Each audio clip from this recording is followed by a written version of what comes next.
Assalamualaikum warahmatullahi wabarakatuh. Selamat malam semuanya. Perkenalkan, nama saya Vina Nuraini dan rekan saya Yusuf Hernanda serta Reza Raihan akan mempresentasikan mengenai analisis desain produk. Mengapa kita harus mempelajari mengenai analisis desain produk? Desain produk merupakan hal yang penting sekali bagi kelangsungan hidup sebagian besar perusahaan. Keunggulan bersaing dan keuntungan usaha tergantung pada desain dan kualitas sebuah produk, baik berupa barang maupun berupa jasa. Di samping itu juga tergantung pada harga yang sangat ditentukan oleh biaya proses produksi. Oleh karena itu, keterkaitan antara pengembangan produk dengan pilihan teknologi sangat penting. Untuk mencapai hal tersebut, maka perusahaan memfokuskan diri pada pengembangan keunggulan bersaing melalui strategi bisnis, di antaranya pembedaan atau diferensiasi produk. Yang kedua ada biaya rendah, yaitu kepemimpinan biaya. Yang ketiga ada respon cepat atau rapid response. Dan yang terakhir bisa mengkombinasikan di antara ketiga strategi tersebut. Bagaimana menciptakan produk baru? Kesempatan produk baru atau brainstorming, yaitu tim yang mengemukakan ide secara bebas mengenai subjek tertentu. Brainstorming produk baru perlu memperhatikan, yang pertama memahami pelanggan, yang kedua perubahan ekonomi, yang ketiga perubahan sosial dan demografi, yang keempat perubahan teknologi, dan yang terakhir perubahan politik dan peraturan. Yang selanjutnya, kita akan membahas mengenai siklus hidup produk. Siklus hidup produk adalah pembagian tahap perkembangan suatu produk. Konsep ini diambil dengan menganalogikan produk dengan manusia yang lahir, hidup, dan mati, yaitu dibagi menjadi 4, tahap pengenalan, pertumbuhan, kematangan, dan penurunan. Yang pertama itu ada tahap perkenalan atau introduction. Sesuai dengan namanya, tahapan ini merupakan tahapan perkenalan yang menjadi cikal bakal suatu siklus hidup produk. Awal mulai tahapan ini, produk akan diproduksi dan dipasarkan dalam jumlah yang lebih besar. Walaupun begitu, volume penjualannya tentu saja tidak sesuai dengan jumlahnya. Jadi barang yang dipasarkan merupakan barang yang benar-benar baru. Hal tersebut juga dikarenakan pada tahapan ini acap kali disebut tahapan awal. Biasanya tahap ini, ongkos serta biaya promosinya lebih mahal. Yang kedua ada tahapan pertumbuhan atau grow. Tahapan kedua adalah pertumbuhan.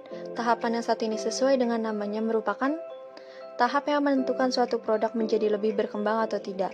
Dalam tahapan ini tentu saja laba akan meningkat dan prosesnya menjadi lebih menguntungkan. Tahapan ini di pasaran permintaan akan produk semakin meningkat dan minat masyarakat semakin bertambah. Yang ketiga adalah tahapan kedewasaan atau maturity process. Selanjutnya adalah tahap pendewasaan. Tahapan yang satu ini merupakan tahapan di mana produsen serta semua pihak terkait dapat melihat serta mampu menetapkan bahwa penjualan yang dilakukan serta pemasaran yang dilakukan lebih meningkat jauh lebih banyak dari sebelumnya, dan untuk kedepannya juga masih terlihat semakin tetap. Yang harus diingat adalah, tentu saja pada tahap ini, laba yang akan diperoleh mengalami penurunan yang cukup signifikan. Hal ini merupakan proses yang disebabkan oleh terjadinya persaingan harga yang cukup ketat dari sebelumnya. Dan yang terakhir adalah tahap kemunduran atau decline. Dalam tahapan yang satu ini, pasti setiap siklus hidup produk akan mengalami tahapan di mana produk yang dipasarkan mengalami penurunan agresivitas atau biasa yang disebut sebagai tahapan kuno suatu produk. Untuk itu, setiap produsen harus memiliki strategi baru yang tentu saja wajib diberikan dalam mengembangkan produk baru yang akan diminati oleh masyarakat. Hal semacam itu digunakan sebagai langkah yang tepat untuk mengganti produk yang telah using atau yang telah kuno. Walaupun jumlah persaingan mulai berkurang, tentu saja akan ada masalah lainnya, yaitu penurunan jumlah permintaan barang produksi. Selanjutnya, bagaimana menganalisis desain produk? Yaitu kita dapat membuat daftar produk menurut kontribusi rupiah pada perusahaan, meningkatkan cash flow, yaitu menaikkan harga atau mengurangi biaya, selanjutnya meningkatkan penetrasi pasar, atau memperbaiki kualitas dan menurunkan harga, atau mengurangi biaya, yaitu memperbaiki proses produksi. Yang selanjutnya saya akan menjelaskan mengenai tahapan pengembangan produk, yaitu yang pertama, kita dapat mengembangkan ide untuk melakukan riset mengenai perilaku konsumen, persaingan, teknologi, pekerja, persediaan. Yang kedua itu, kemampuan yang dimiliki perusahaan untuk mewujudkan ide tersebut. Yang ketiga itu ada permintaan konsumen dengan cara mengidentifikasikan posisi dan manfaat produk yang diinginkan konsumen melalui atribut tentang produk. Yang keempat itu spesifikasi fungsional, bagaimana suatu produk bisa berfungsi dengan melalui identifikasi karakteristik engineering produk, kemungkinan dibandingkan dengan produk dari pesaing. Yang selanjutnya itu ada spesifikasi produk. Bagaimana produk dibuat melalui spesifikasi fisik seperti ukuran atau dimensi yang bagaimana. Selanjutnya ada review design, yaitu apakah spesifikasi produk sudah yang terbaik dalam memenuhi kebutuhan konsumen. Selanjutnya ada tes pasar atau mini riset, yaitu apakah produk memenuhi harapan konsumen untuk memastikan prospek kedepannya melalui penjualan dalam jumlah besar. Yang selanjutnya itu ada perkenalan di pasar dengan memproduksi secara massal untuk dipasarkan atau secara besar-besaran. Yang terakhir itu adalah dengan melakukan evaluasi untuk mengukur sukses atau gagal suatu produk, karena apabila gagal, secara cepat bisa diganti produk lain yang lebih menguntungkan. Yang selanjutnya itu kita akan membahas tentang QFD atau Quality Function Deployment, yaitu suatu proses menetapkan keinginan pelanggan tentang apa yang diinginkan oleh konsumen dan bagaimana menerjemahkannya menjadi atribut. Bagaimana agar tetap area fungsional dapat memahami dan melaksanakannya. Alat yang digunakan dalam QFD adalah rumah kualitas atau House of Quality, yaitu merupakan teknik grafis untuk menjelaskan hubungan antara keinginan konsumen dan produk. Ada 6 langkah dasar untuk membuat rumah kualitas, yaitu identifikasi keinginan konsumen, identifikasi bagaimana produk yang akan memuaskan keinginan konsumen, hubungan langkah A dan B, identifikasi hubungan di antara sejumlah hal dalam perusahaan pada konsep bagaimana pada perusahaan, kembangkan tingkatan kepentingan, dan yang terakhir ada evaluasi produk pesaing.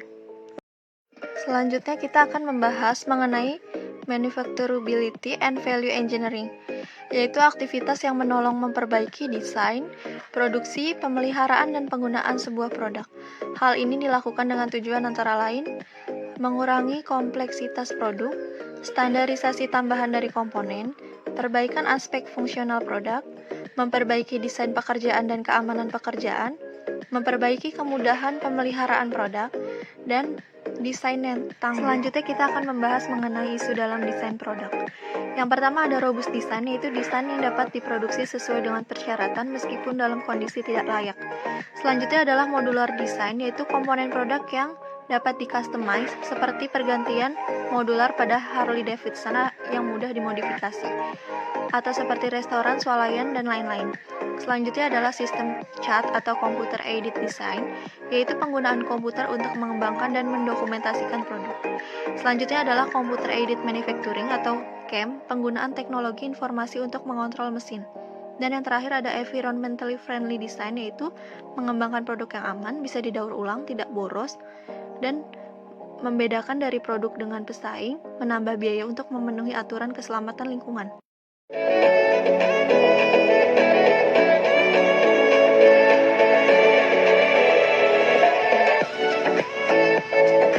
Halo semuanya, kami punya segmen video baru bernama Tech Info. Segmen ini berisi berbagai hal menarik tentang engineering. Topik pertama kita kali ini adalah tentang CAD atau Computer Aided Design. Sesuai namanya, CAD ini adalah penggunaan komputer untuk membantu proses desain. Kalau kita tarik sejarahnya, cikal bakal CAD ini mulai ada sejak tahun 1960. Ivan Sutherland dari MIT Lincoln Laboratory membuat sebuah program bernama Sketchpad yang menunjukkan bahwa komputer itu memungkinkan digunakan untuk technical drawing. Dulu sebelum ada CAD, proses desain atau menggambar teknik itu dilakukan secara manual, menggunakan meja gambar, penggaris, pensil, dan beberapa perangkat lain. Penggunaan software CAD dalam proses desain memiliki banyak manfaat. Yang pertama, visualisasi. Software CAD mempermudah desainer untuk membuat dan memvisualisasikan objek 2 dimensi atau 3 dimensi. Setiap perubahan pun bisa langsung dilihat dengan mudah, tidak seperti saat menggambar secara manual. Yang kedua, detail. Tingkat detail dari gambar CAD itu sangat bagus, karena akurasi desainnya pun bisa makin ditingkatkan sesuai kebutuhan. Yang ketiga, optimasi. Selain untuk membuat model, software CAD saat ini juga sudah terintegrasi dengan berbagai analisis tertentu, sehingga seorang engineer atau desainer bisa melakukan simulasi tertentu atau mengecek jika ada bagian yang tidak tepat, yang mana hal ini tidak bisa dilakukan kalau menggambar secara manual. Software CAD sendiri ada banyak sekali di pasaran, ada yang gratis, ada pula yang berbayar. Contohnya AutoCAD, SolidWorks, Inventor, CATIA, Fusion, SketchUp, Solid Edge, dan banyak lagi lainnya. Karena ada banyak pilihan, biasanya orang-orang jadi bingung, software yang paling bagus yang mana? Nah, untuk itu dulu kebutuhannya. Apakah mau bikin desain untuk mekanikal, atau arsitek, atau sipil? Karena memang ada beberapa software yang dikhususkan untuk keperluan tertentu.